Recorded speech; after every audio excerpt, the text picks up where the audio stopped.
Students, fourth principle of scientific management.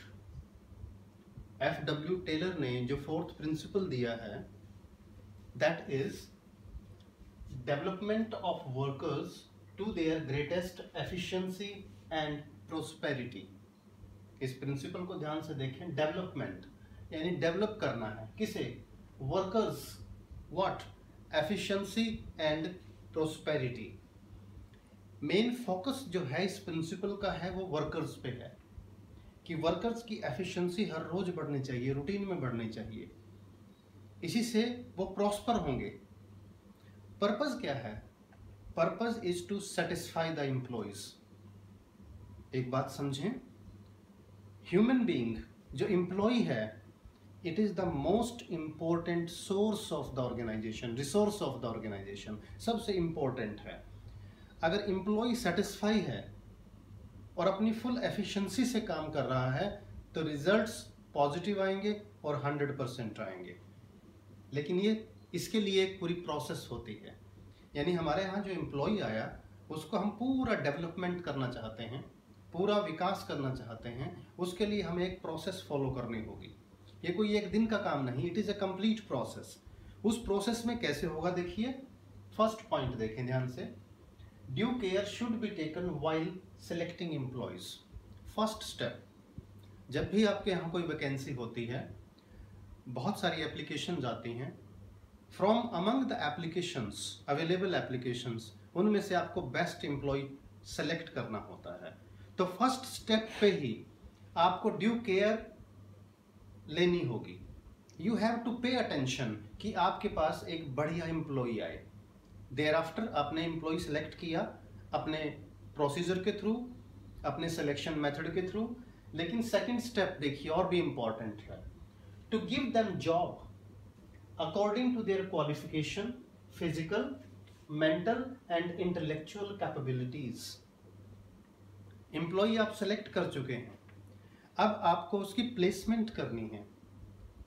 And right placement, जिसे social order भी बोलते हैं, राइट प्लेसमेंट यानी to put them on the right job, ये बहुत इंपॉर्टेंट है. इसके लिए आपको उसकी qualification, physical, mental and intellectual capabilities को ध्यान में रखना होगा. अकॉर्डिंगली उसको काम पर लगाइए, तभी उसका उस वर्क में इंटरेस्ट डेवलप हो पाएगा. थर्ड पॉइंट देखिएगा, proper training from time to time. सबसे पहले आपने एम्प्लॉय को सिलेक्ट किया, उसकी प्लेसमेंट की. At the same time simultaneously आपको उसे ट्रेन भी करना होगा. मे बी एक एम्प्लॉय जिसको आपने सेलेक्ट किया उसको काम बहुत अच्छे से आता है, बट उसे आपकी कंपनी की पॉलिसीज, रूल्स, नॉर्म्स, यहाँ के एनवायरनमेंट के बारे में नहीं पता. उसका ओरिएंटेशन जरूरी है, तो उसको प्रॉपर ट्रेनिंग दीजिए. आफ्टर सम टाइम उसको ही नहीं, जितने भी आपके यहाँ एम्प्लॉयज हैं उनकी नॉलेज को अपडेट करना according to the changed environment, according to the changed technology बहुत जरूरी है. इसलिए आप जरूरत है कि एम्प्लॉयज को आप बार बार ट्रेनिंग देते रहें. ट्रेनिंग से होता क्या है, उनकी स्किल ही इम्प्रूव नहीं होती, बल्कि उनमें एक अलग तरह का कॉन्फिडेंस भी आता है काम करने का, जो कि इंस्टीट्यूट और ऑर्गेनाइजेशन के लिए बहुत ज़रूरी है. अब इस प्रोसेस को जो हमने लिया कि पहले सेलेक्ट करते टाइम ध्यान रखिए, उसके बाद उनको प्लेसमेंट प्रॉपरली कीजिए, फिर उनको ढंग से ट्रेनिंग दीजिए. इससे होगा क्या? इससे होगा हेल्प मिलेगी हमें to develop each employees efficiency. हमारे यहाँ बहुत से एम्प्लॉयज काम करते हैं, मान लीजिए ऑर्गेनाइजेशन में. हमें सिर्फ एक पर्सन की एफिशिएंसी नहीं बढ़ानी, हमने अपने 100% एम्प्लॉयज की एफिशिएंसी को बढ़ाना है.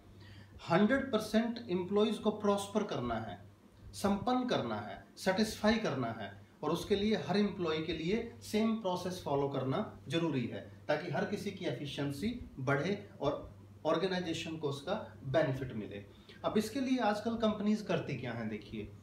जितनी भी बड़ी बड़ी कंपनीज हैं सभी अपने एम्प्लॉयज को डिफरेंट सेमिनार्स में भेजती हैं, वर्कशॉप्स अटेंड करवाती हैं और ट्रेनिंग सेशंस उनके लिए स्पेशली एक्सपर्ट्स के द्वारा अरेंज किए जाते हैं. इन सब का पर्पस एक ही है कि जो एम्प्लॉई है ये हमारा मोस्ट इम्पोर्टेंट रिसोर्स है. और इसकी स्किल इम्प्रूव होनी चाहिए, इसका कॉन्फिडेंस हाई होना चाहिए, इसकी एफिशिएंसी का पूरा बेनिफिट ऑर्गेनाइजेशन को मिले। इसीलिए FW टेलर ने जो इंसिस्ट किया है वो इसी चीज़ पे किया है कि इस प्रोसेस को फॉलो करते हुए ट्रेनिंग सेशन, सेमिनार्स और वर्कशॉप्स के थ्रू डेवलप कीजिए वर्कर्स की ग्रेटेस्ट एफिशिएंसी को, ताकि वो ऑर्गेनाइजेशन के हमेशा काम आ सके।